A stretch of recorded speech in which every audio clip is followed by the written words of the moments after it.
प्यार तो होना ही था पार्ट 2। लेखिका शालू यादव। दोस्तों, इस कहानी को जानने के लिए इसका पार्ट 1 देखना ना भूलें। तो चलिए, जहाँ से हमने कहानी को छोड़ा था वहाँ से शुरू करते हैं। थोड़ी देर में डॉक्टर भी आ गए। डॉक्टर ने बताया कि इन्हें किसी चीज़ का सदमा लगने से माइनर अटैक आया है। बाकी सब ठीक है। डॉक्टर की बात सुनकर सबको थोड़ी राहत मिली। दवाइयों का असर था कि राघवेंद्र जी गहरी नींद में थे। लेकिन अनुज मन ही मन उनके सिरहाने बैठे सोच में गुम थे। अर्शी भी अपनी मम्मा और दोनों बहनों के साथ वहां मौजूद। खतरा टल गया था, लेकिन पूरी तरह नहीं। सोसाइटी में उनकी बातें आग की तरह फैल गई थी। लोग मिर्च मसाले लगाकर दूसरों को परोस रहे थे, और ऊपर से एक तिरछी मुस्कुराहट से तेज कसने में पीछे नहीं थे। इस बात का ख्याल रखिए कि इनके सामने कोई परेशानी वाली बात ना करें। खतरा पूरी तरह टला नहीं है। ध्यान रखना होगा बहुत ज़्यादा। डॉक्टर जाते जाते बोल गए थे, और नीरा और उन मासूमों में अपने पिता को खो देने का डर भी छोड़ गए थे। राजीव जी ने सबको डिनर करने के लिए कहा। पेमल से हर कोई डाइनिंग टेबल पर मौजूद था। अर्शी के सामने की चेयर पर बैठा जैन सिर झुकाए हुआ था। उसे पछतावा था, लेकिन अब पीछे जाकर वह उस गलती को सुधार नहीं सकता था। एक छोटा सा मजाक ही तो कर रहा था। वह सिर्फ अर्शी को डराने के लिए। उनको हानि पहुंचाने का उसका कोई उद्देश्य नहीं था। लेकिन लोगों ने बात को कहां से कहां कर दिया। ना जाने क्या मज़ा मिलता है लोगों की ज़िंदगी से खिलवाड़ कर। जैन अपराध बोध में था। वहीं अर्शी किसी सोच में गुम हुई। जब डिनर फिनिश कर उठी तो उसकी नज़र जैन की नज़रों से टकरा गई, जिन आंखों में कुछ समय पहले तक शरारत थी। उनमें बेहिसाब दर्द दिख रहा था जैन को इस वक्त। लेकिन अर्शी तो एक पल उसे देखने के बाद गुस्से से नजरें फेर ली, और जैन चुपचाप उसे जाता देखता रहा। काश वह कुछ कर पाता। दिल से एक अनजानी आवाज़ आ रही थी। कुछ हितैषी बने पड़ोसी रात में भी आ गए थे, लेकिन साहिल ने उन्हें दरवाजे से ही चलता किया। कितना मज़ा आता है लोगों को किसी के गम में जश्न मनाने में। रात के अंधेरों में कई रातें आज गीली हो रही थी, तो कुछ पलक झपकने में ही बिता दी थी। सुबह हुई और सूर्य की किरणों ने एक नए दिन का आगाज़ किया। लेकिन सिर्फ दिन नया था, लोग नहीं। लोग वही थे जो असत्य को सत्य बनाने में जुटे हुए, बिना किसी डिग्री के ही जज बने फैसला भी सुनाए जा रहे थे। सब घर में मौजूद थे, लेकिन बाहर की खबर सबको भली भांति थी। राघवेंद्र जी नींद खुली तो उन्होंने जब खुद को दूसरे के घर में पाया तो वह पूछने लगे। सबने बहाना बनाकर उनसे बात छुपाने की कोशिश की, लेकिन वह भूल गए थे कि उन्हें सिर्फ अटैक आया था। याददाश्त वैसी की वैसी ही थी, और पिछला सब कुछ याद था। उन्हें चिंता की लकीरें उनके चेहरे पे भी घिर आई थी, लेकिन वह उदास दिखकर सबको परेशान नहीं करना चाहते थे। मगर मन तो फिर भी अशांत था। सब ठीक होगा, तुम फिक्र मत करो, अनुज ने उनके हाथ पे अपना हाथ रखते हुए कहा। जब वहाँ कोई नहीं था, सिर्फ वह दोनों थे, राघवेंद्र जी मुस्कुराए।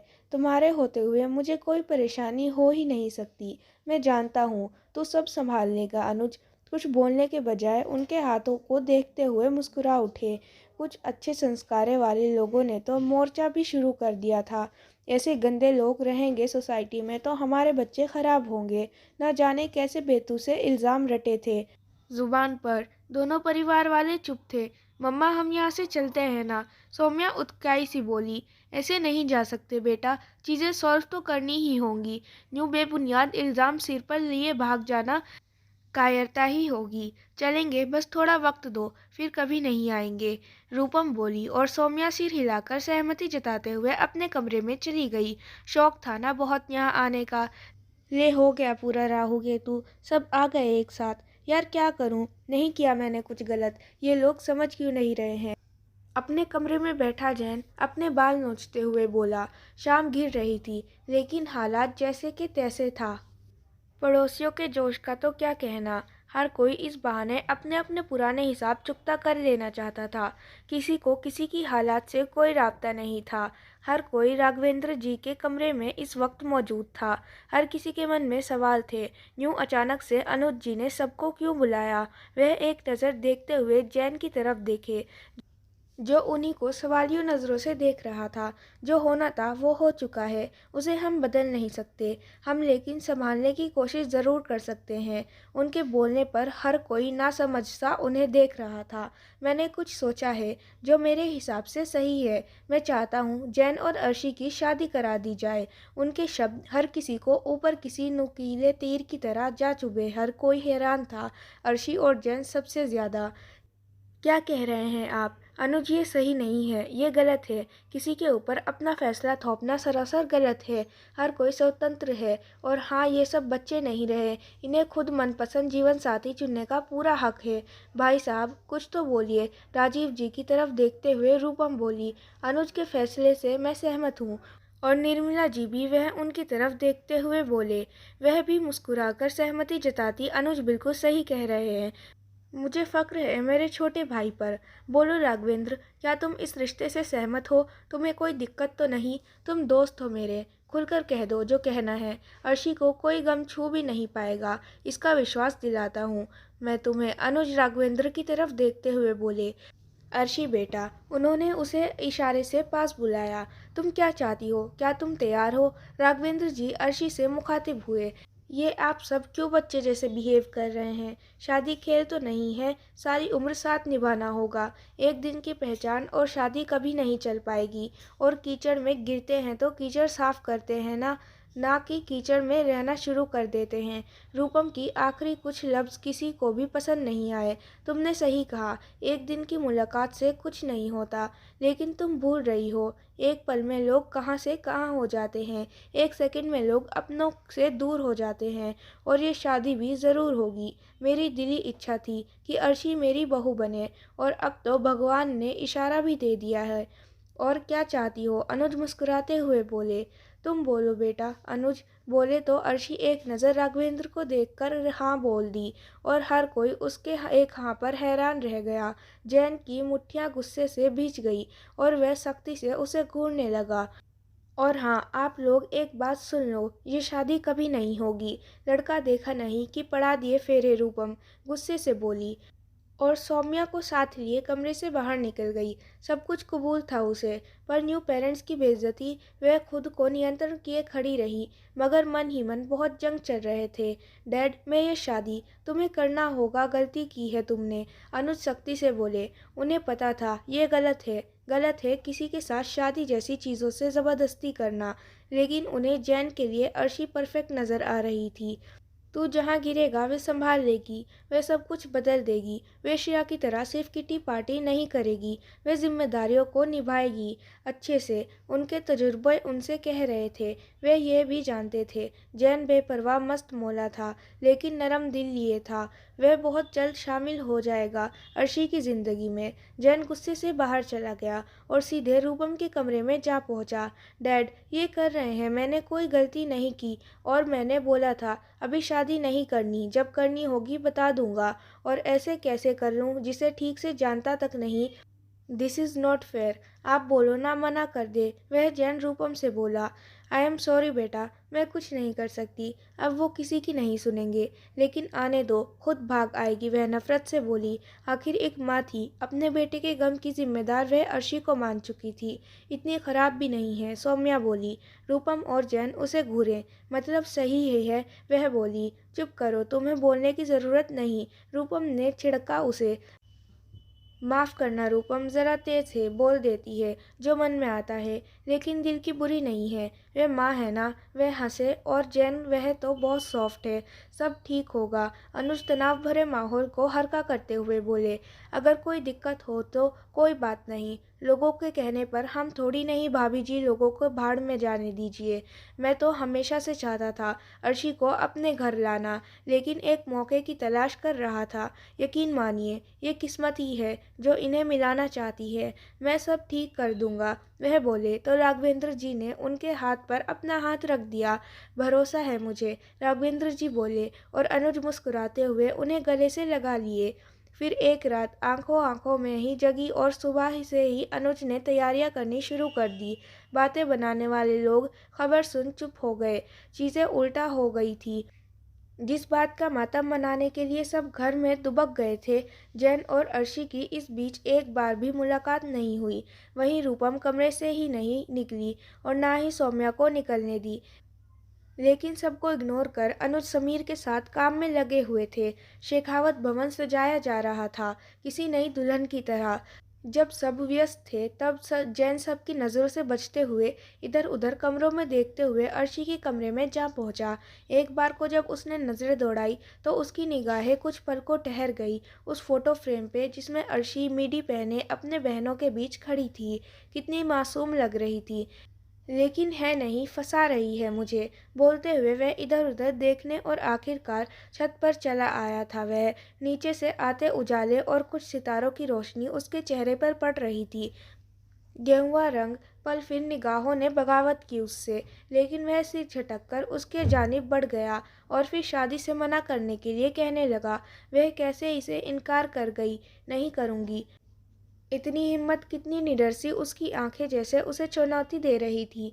वह गुस्से से लाल हो गया था और अब अर्शी का चैन सुकून छीनने का मन ही मन प्रण ले रहा था। छत पे रात के न जाने किस पहर लौटी अर्शी खुली आंखों से छत को घूर रही थी। काश वह सब सही कर पाती। वह मन ही मन सोची। आई एम सॉरी जैन, वह बोली। उसने एयर पीस लगा रखे थे। हेलो हेलो संगीत कानों में गूंज रहे थे और साथ ही गूंज रहे थे जैन के अल्फाज। तुझसे नाराज़ नहीं, ज़िंदगी हैरान हूँ मैं। हाँ हैरान हूँ मैं, तेरे मासूम सवालों से परेशान हूँ। हाँ परेशान हूँ मैं। बड़ी उलझन में वह काली रात बीती थी। अर्शी की वह गलत है या सही। मन में बड़े सवाल सिद्ध से गूंज रहे थे। इस रिश्ते का क्या भविष्य होगा। उसकी खाली आंखें बहुत कुछ कह रही थी, लेकिन अब वह पीछे नहीं हट सकती थी, किसी भी कीमत पर नहीं। अब चाहे कुछ भी, सबका सामना करना था उसे। अगले सुबह सब शादी की तैयारियों में जुट गए थे। बड़े ज़ोरों शोर से कम वक्त में भी सब कुछ परफेक्ट बनाने की चाह थी सबकी, क्योंकि टाइम तो मिला ही नहीं था आराम से कुछ करने का। लेकिन शायद वह भूल रहे थे, इस रिश्ते में चाह कर भी कुछ परफेक्ट नहीं हो सकता था। जहाँ इश्क का एक बूंद भी ना था, नफरत से और झूठ से जुड़ रहे इस रिश्ते का क्या अंजाम होगा। अर्शी अपने कमरे में ही उदास बैठी थी। आज के बाद उसकी ज़िंदगी पूरी बदलने वाली थी। सब कुछ बदल जाएगा। कैसे करेगी वे सब कुछ। क्या एक अच्छी बहू बन पाएगी। अच्छी पत्नी का तो सवाल ही नहीं उठता। जैन तो इस शादी से खुश ही नहीं है और वह खुद भी तो नहीं। शादी तो सिर्फ एक मजबूरी है। सारे सपने टूटे और बिखरे से नज़र आ रहे थे, लेकिन अब उनका कोई अस्तित्व भी नहीं था उसकी ज़िंदगी में। ख्वाब कितना ही अच्छा हो, हकीकत में लौटना ही पड़ता है। उसने एक गहरी सांस ली और खुद को शांत करते हुए कमरे से बाहर निकल गई। वह बाहर ही निकली थी कि नीरा जी को देख ठहर गई, जो उसी को बड़े ध्यान से देख रही थी। अर्शी उदासी छुपाते हुए मुस्कुराई। मुस्कान झूठी थी, जिसे नीरा जी समझ चुकी थी। आखिर माँ थी वह। क्या हुआ, आप ऐसे क्यों देख रहे हो। वह नीरा जी के करीब जाते हुए बोली। कोई ज़बरदस्ती तो नहीं कर रहे हम तुम्हारे साथ। वह अर्शी के आंखों में झांकते हुए बोली, जैसे वह उसे पढ़ने की कोशिश कर रही थी। ना, नहीं, मैं खुश हूँ और ये सही है जो भी हो रहा है। वह बड़ी मुश्किल से भावों को छुपाते हुए बोली। इससे पहले नीरा जी कुछ और पूछती कि उनके पास निर्मला जी आ गई और अर्शी मौका देखकर तुरंत निकल गई। हालांकि उसे महसूस हो रहा था नीरा जी की तकती हुई निगाहें, लेकिन फिलहाल यही ठीक था। जो हो रहा था इसी में सबकी भलाई थी। आप परेशान ना हो, वह बहुत खुश रहेगी। निर्मला जी नीरा जी की उदासी भाप गई थी। वह हल्के से मुस्कुरा दी। शाम होते ही अर्शी को पार्लर वाली सजाने लग जाती है। हल्दी मेहंदी जैसी कोई रस्म नहीं हुई उनकी शादी में। आईने में सामने बैठी हुई वह खुद में ही खोई हुई थी। ज़रूरत भी कहाँ थी इन रस्मों की। और जहाँ मोहब्बत ही ना हो, वहाँ रस्म थोड़ी मायने रखते हैं। जैन की निगाहें पूरी तरह रूपम पर टिकी हुई थी। वह बड़े आग से उन्हें देख रहा था। सेहरा और दूल्हे के लिबास में वह जच रहा था। रूपम ने उससे नज़र हटा ली। आप समझाओ ना डैड को एक बार प्लीज़, ये शादी कैसे हो सकती है। हम उन्हें पैसे दे देंगे। उसने रूपम के सामने अपने विचार रखे। अब ऐसा कुछ नहीं हो सकता, इसलिए ही मैं नहीं चाहती थी कि तुम दोनों आओ यहाँ। मैंने मना किया था, लेकिन तुम मानते तब ना। उन्होंने जैन और सौम्या पर एक नज़र डाली। फिलहाल शादी करने के अलावा कोई दूसरा रास्ता नहीं है, लेकिन तुम फिक्र फ़िक्र मत करो, एक बार हम मुंबई पहुंच जाएं, बस उसके बाद सब ठीक कर दूंगी। मैं वहां कुछ सोचते हुए बोली। लेकिन ऐसे तो अर्शी की ज़िंदगी ख़राब हो जाएगी और मैं किसी की लाइफ से खेलना नहीं चाहता। जैन रूपम के इरादों को समझते हुए बोला, इतना भी दूसरों के बारे में सोचना सही नहीं है। जैन, जो लड़की तुम्हें इस मुकाम पर लाकर खड़ी की है, तुम उसकी भलाई सोच रहे हो? रूपम नाराज़गी से बोली। जवाब में जैन कुछ न बोल सका। कुछ भी हो, लेकिन वह ऐसे कैसे किसी की ज़िंदगी को गेम बनाकर खेल ले? और ऊपर से अर्शी उसके साथ कुछ भी बुरा होता तो वह नहीं देख पाएगा। आखिर पापा के दोस्त की बेटी है वह। उसने खुद को तसल्ली दी कि वह खुद ही कोई रास्ता निकाल लेगा। लेकिन शादी तो अब करनी ही होगी उसे। पंडित जी के बुलावे पर दूल्हे को ले आया गया और फिर दुल्हन के मैरून कलर के लहंगे में वह कितनी प्यारी लग रही थी। एक बार को जैन की नज़रें उस पर पड़ी और फिर उसने तुरंत ही हटा ली। रात को हुई दोनों के बीच बातचीत और अर्शी का रवैया याद आ गया जैन को, जिससे उसका मूड खराब हो गया। पंडित जी के कहे अनुसार दोनों रस्में करते जा रहे थे। पहले एक दूसरे को फूलों की माला पहनाना और फिर फेरों के लिए पूजा करना। शादी संपन्न होते हुए सुबह हो गई। सबकी आंखें नींद से बोझिल होने लगी। रूपम तो शादी के बीच से ही चली गई थी। अनुज गुस्से से देखते रह गए थे, लेकिन मेहमानों के बीच वह कुछ बोल ना सके थे। अर्शी को आराम करने के लिए उसके कमरे में ले जाया गया। कुछ चंद पल वह और इस कमरे में बिता सकती थी। उसके बाद न जाने कब मुलाकात होगी इन दीवारों से, जिन्हें उसने बड़े प्यार से सजाया था। उसका सब कुछ पीछे छूटने वाला था और आगे का सफ़र भी आसान नहीं होने वाला था। रूपम की नाराज़गी वह भी समझ गई थी और जैन तो वैसे ही खिलाफ था उसके। शाम होते ही 4 गाड़ियां एयरपोर्ट के लिए निकल गई थी। कितना रोई थी वह घर से निकलते वक्त। अपने बहनों और माँ के गले से लगकर राघवेंद्र भी सिसक उठे थे। अनुज जी ने उन्हें तसल्ली दी, वह उसे महफूज रखेंगे, उसे कोई गम नहीं होने देंगे। एयरपोर्ट पर छोड़कर उन्हें चारों गाड़ियां वापस लौट गई थी। सारी फॉर्मेलिटी कर वे पांचों भी अंदर जाकर अपनी अपनी सीट पर बैठ गए। नया शहर, नई दुनिया उसका बेसब्री से इंतजार कर रही थी। अब वह गाड़ी में थी, जैन की बगल वाली सीट पर बैठी थी। उसके पीछे वाली गाड़ी में अनुज, रूपम और सौम्या था। ट्रैफिक से जूझती गाड़ियां और उनके हॉर्न तो किनारे पे दौड़ते भागते कुछ छोटे छोटे बच्चे जो पैसे मांग रहे थे। आते जाते लोगों से गाड़ी कुछ देर में ही जाकर पोर्श में रुकी। अर्शी ने निगाह दौड़ाई। गेट के पास खड़े गार्ड, जो गाड़ी के अंदर दाखिल होते ही झुककर उनका अभिवादन किए थे, और बड़े बड़े में पत्थरों पे लिख शेखावत मेंशन, एक आलीशान बंगला जो बेहद खूबसूरत था। गार्ड ने गेट खोला और जैन के उतरते ही वह भी उतरी। जैन जल्दी से अंदर जाने के लिए बढ़ा ही था कि पीछे से अनुज ने उसे टोका। तुम कुछ भूल रहे हो। जैन वह नाराजगी से उनकी तरफ देखा। ऐसे नहीं जा सकते तुम। उनकी फिर आवाज़ आई। जैन कुछ बोलता उससे पहले ही एक औरत अंदर से आरती की थाली लिए निकली। वह अर्शी की तरफ देखकर मुस्कुराई। रूपम जी, अनुज बोले। तो रूपम ने नुकुर किए बिना ही औरत के हाथ से आरती की थाली ले ली। अर्शी जैन के बराबर में जा खड़ी हुई। जैन की मुठ्ठियां एक बार को गुस्से से कसी और फिर सामान्य हो गया वह। रूपम ने दोनों की आरती उतारी और अंदर प्रवेश करने के लिए कहा। बीच में रखा हुआ एक कलश जिसमें चावल भरा हुआ था, अर्शी ने उसे दाहिनी पैर से मारा और जैन के साथ साथ अंदर दाखिल हुई। उनकी नज़र सामने खड़े लोगों पर गई। उसने उन्हें नमस्ते किया। समीर था और उसकी पत्नी और छोटा सा बच्चा जो कि अर्शी को प्यार से देख रहा था। समीर भी मुस्कुराते हुए उसका स्वागत किया, लेकिन श्रेया का चेहरा कुछ बना हुआ सा था। अर्शी एक पर रुकने के बाद और आगे बढ़ी। कुछ और रस्म थे जिन्हें दोनों ने ही बेमन से पूरे किए, और जैन तो तुरंत ही बिना किसी से कुछ बोले अपने कमरे की तरफ बढ़ गया। लेकिन अर्शी को अनीता अंदर लेकर गई। काफ़ी अच्छा था उसका स्वभाव। उन्होंने बताया कि वह कई सालों से जैन के घर काम करती है। अर्शी को उनसे बात कर थोड़ा अच्छा महसूस हुआ। जाते जाते अनीता ने बताया कि अलमीरा में उसके कपड़े हैं। अर्शी थोड़ा उदास हो गई उनकी बात सुनकर। उसे याद कैसे रूपम ने उसे चीज़ें वहाँ से ले आने से मना कर दिया था। वह कुछ ही सामान अपने साथ ले आई थी, फ़ोटो फ्रेम और कुछ पसंदीदा किताब।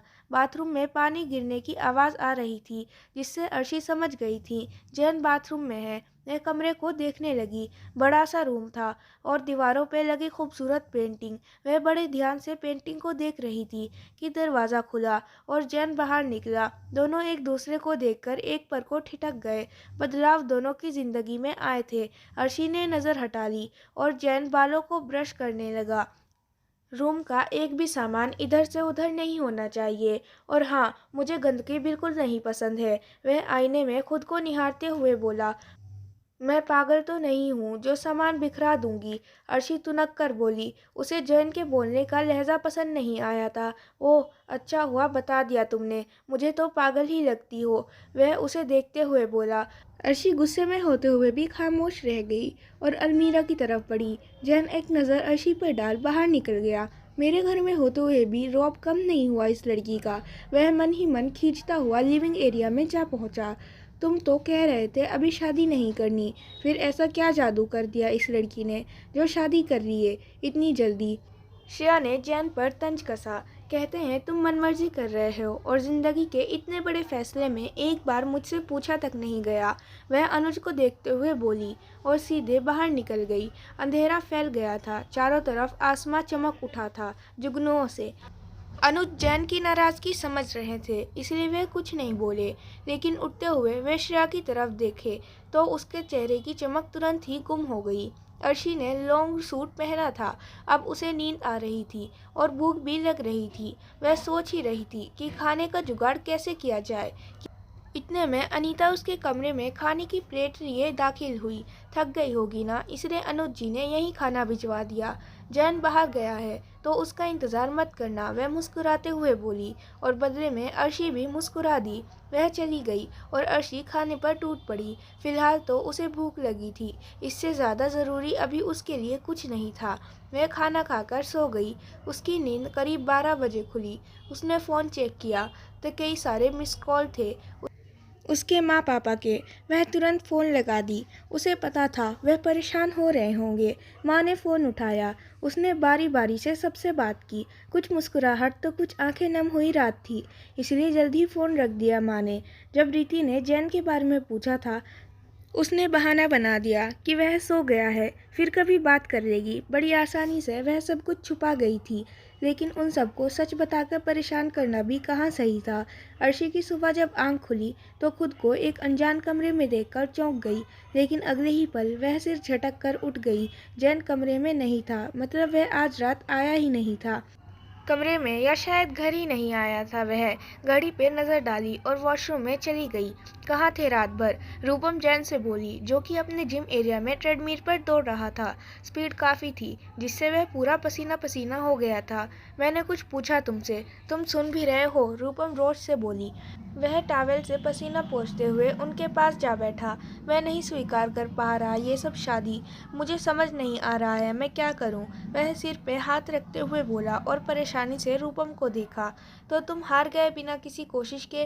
रूपम बोली और जैन उन्हें देखते रहा। उसने तुम्हारी ज़िंदगी में ज़बरदस्ती एंट्री की है ना, तो क्या उसे यूं ही छोड़ दोगे? उसे तो मज़ा आ गया, वह तो यही चाहती थी, आराम और शौनो शाकत। रूपम बोली, कहीं तुम्हारा मन बदल तो नहीं गया उस लड़की को देखकर? रूपम जैन को देखते हुए बोला तो वह चौंक उठा। ऐसा कुछ नहीं, मैं उसे देना चाहता हूँ सज़ा और उसे महसूस कराना चाहता हूँ कि वह गलत थी, उसकी सोच गलत है, उसकी ख्वाहिश कभी नहीं पूरे होने दूंगा मैं। जैन पर रूपम की बातों का असर हो गया था। तो कुछ करो भी, ऐसे कहने से थोड़ी कुछ होगा। तुम कल बाहर से खुद को परेशान कर रहे थे, खुद को सज़ा देने के बजाय उसे दो, समझे? रूपम बोली और जैन सिर हिला दिया। कितने अरमान थे मेरे तुम्हारी शादी को लेकर, पर इस लड़की ने सब कुछ खराब कर दिया। तुम्हें तुम्हारे डैड की नज़रों में गिरा दिया इस लड़की ने, और तो और खुद अच्छी बन गई, बहुत तेज़ समझती है खुद को। रूपम फिर बोली, बहुत जल्द डैड को मेरे ऊपर गर्व होगा। जैन बोला, ऐसा क्या करोगे तुम ऐसा करो कि ऑफिस ज्वाइन कर लो, वह खुद ही खुश हो जाएंगे। रूपम ने दूसरी चाल चली। इतनी जल्दी? जैन बोला, हाँ, तो सब कुछ ठीक करना है ना? तुम्हें पता है अगर वे नाराज़ रहे तो तुम्हारे कार्ड भी छिन जाएंगे, फिर क्या करोगे तुम? रूपम जैन का बुझा चेहरा देखते हुए बोली, अच्छा अब जाओ, अब तैयार हो जाओ, ब्रेकफास्ट पर मिलते हैं, वह बोली और चली गई। तुम्हारे कारण मेरा सब कुछ छिन जा रहा है। मैं तुम्हें छोड़ूंगा नहीं। जैन गुस्से से हवा में हाथ मारता हुआ बोला और कमरे की तरफ बढ़ गया। अर्शी भी तैयार होने में लगी हुई थी, लेकिन साड़ी थी कि उससे बंध ही नहीं रही थी। जैन आया तो अर्शी बेड के साइड में झुककर बैठ गई, साड़ी लपेटे हुए। अब उसे रोना आ रहा था। उसे अनीता का ख्याल आया। उसने उन्हें बुलवाया। अर्शी साड़ी पकड़े खड़ी थी। अनीता को उसकी हालत देख हंसी आ गई। वह उसकी मदद करने लगी। साड़ी पहनाकर अनीता चली गई और अर्शी बाल संवारने लगी। अर्शी के झुक जाने के कारण जैन उसे देख नहीं पाया था और वह बाथरूम में चला गया था। अर्शी जाने को हुई कि बाथरूम से जैन की आवाज़ आई, साथ चलेंगे, रुको। अभी वह उसकी आवाज़ सुनकर ठहर गई, लेकिन जैन तो कुछ ज़्यादा ही वक्त लगा रहा था। अनीता इस बीच उसे बुलाने भी आ गई थी। एक बार वह आती हूँ कहकर फिर बैठ गई जैन के इंतज़ार में। जैन तो जैसे जानकर निकल ही नहीं रहा था। अब बहुत हुआ, अब मैं जा रही हूँ, खुद से अर्शी बोली और कमरे से निकल गई। जैन जब बाहर आया और अर्शी को कमरे में ना देखकर वह समझ गया कि अर्शी उसके मना करने के बावजूद चली गई थी। समझ क्या रखा है इसने मुझे, वह गुस्से से बोला। जब से ज़िंदगी में आई है सब कुछ खराब हो गया और अब कुछ वक्त रुक भी नहीं पाई। अर्शी सबके बीच जाकर चेयर पर बैठी हुई थी। औपचारिक बातचीत हो रही थी। सबके बीच उसे एक बार फिर उसका घर याद आ गया। वह कुछ मायूस हो उठी। जो चाहे पहन सकती हो यहाँ, कोई कुछ कहेगा नहीं, अनुज बोले। अर्शी का बहुत धीरे धीरे चलना उन्हें समझ आ गया था कि वह साड़ी में सहज नहीं हो पा रही। अर्शी मुस्कुराई। जैन नहीं आया अभी, वक्त का पाबंद कब होगा वह, अनुज ने रूपम को देखते हुए कहा। रूपम कुछ कहती उससे पहले ही जैन सबके बीच आ बैठा। सबको गुड मॉर्निंग बोल वह अर्शी को देखा। कितनी मासूम बनी बैठी है ये शरारती लड़की, वह दुर्भाग्य से मन ही मन बोला। तुम्हारा कुछ वक्त है, ये जब मन में हुआ आ गए, जब मन किया चले गए। या तो बदल लो खुद को या मैं कुछ करूं। अनुज के लहजे में कुछ धमकी थी जिसे सबने महसूस किया। रात भर अगर बाहर रहने का शौक है तो हमेशा के लिए चले जाओ, फुटपाथ पर सोना, तारों भरी रात में। अनुज गुस्से से जैन को घूरते हुए बोले। वहां बैठा हर सदस्य चुप था। अर्शी को जैन के लिए थोड़ा बुरा भी लग रहा था, क्योंकि नीरा जी ऐसे ही डांट उसे भी तो पड़ती थी कभी, और उसका लटका हुआ चेहरा देखकर हंसी भी आ रही थी। उसके चेहरे की मुस्कुराहट किसी ने देखी हो या ना देखी हो, लेकिन जैन तो देख चुका था। यह मेरे ऊपर हंस रही है, वह मन ही मन कुढ़ता रहा और अनुज की बातें भी सुनता रहा। मैं ऑफिस ज्वाइन करने के लिए तैयार हूँ, वह बोला तो सब चौंक गए, रूपम के अलावा। भाई, सौम्या बोली। तो जैन उसे घूर कर देखा। आप सब यही तो चाहते थे ना, फिर अब ऐसे क्यों रिएक्ट कर रहे हैं। जैन सबको खुद को घूरता पाकर बोला। चलो अच्छा है, तुम्हें कुछ अकल आ गई, अनुज बोले और उठ गए। 2 दिन बाद से तैयार रहना। और फिर सबकी तरफ देखे। आज शाम पार्टी है, सबको पता चल गया, इसलिए सब कुछ कहे इससे पहले ही सब कुछ सबके सामने हो जाए तो अच्छा है। इतनी जल्दी, रूपम बोली। वह ऐसा कुछ नहीं चाहती थी। हाँ, अब क्या 1 साल बाद थोड़ी होता है। आप भी ना, अनुज ने मजाक किया। रूपम इसके आगे कुछ ना बोल सकी। फैसला बदल मत लेना, जाते जाते वह जैन से बोले। और उसके जाते ही सब उठ गए। अर्शी को रूपम अनीता के साथ कमरे में भेज दी। अभी आराम कर लो, क्योंकि शाम को बहुत सारी तैयारी करनी है, अनीता बोली और चली गई। जाते जाते वे किसी चीज़ की ज़रूरत हो तो बता देना बोल गई थी। अर्शी अकेली थी कमरे में। गुस्से में भरा जैन कमरे में आया। अर्शी एक पल को उसे देखी, फिर फ़ोन में देखने लगी। कुछ मैंने बोला था तुमसे, कुछ साथ चलेंगे, फिर मानी क्यों नहीं। जैन उसे के सामने खड़ा होता हुआ बोला। हाँ तो इतना वक्त लगा रहे थे तुम, मैं इंतज़ार करते करते थक गई तो चली गई, इसमें इतना क्या नाराज़ होना, वह बेपरवाही से बोली। तुम मुझे जानती नहीं हो। जैन उसकी कलाई पकड़ उसे अपने पास खींचता हुआ बोला। जानना भी नहीं चाहती तुम्हें मैं, दूर रहो, अच्छा होगा हमारे लिए, वह सहजता से बोली। जबकि जैन तो उसकी बेबाकी पे हैरान रह गया। तुम मुझे आदेश देने वाली होती कौन हो, तुम भूल रही हो, ये मेरा कमरा है, वह दांत भींचते हुए बोला। गलत, ये मेरा भी है, तो हक जताने की कोशिश मत करो, कमरे पे बराबर का है। अब तो अर्शी बोली। वह झटके से उसका हाथ छोड़ दिया, जिससे अर्शी संभाल न पाने के कारण एक तरफ गिर गई और उसे चोट लग गई। जैन कमरे से निकल गया था और अर्शी उसी तरह बैठी रही। दोस्तों, आगे क्या हुआ ये जानने के लिए इसका अगला पार्ट देखना मत भूलिएगा। फ्रेंड्स, वीडियो कैसी लगी कमेंट करके ज़रूर बताइएगा, और हमारी वीडियो अच्छी लगी तो प्लीज़ लाइक, शेयर और चैनल को सब्सक्राइब करना मत भूलिएगा। मिलते हैं इसके नेक्स्ट पार्ट में, तब तक के लिए बाय बाय गाइज़।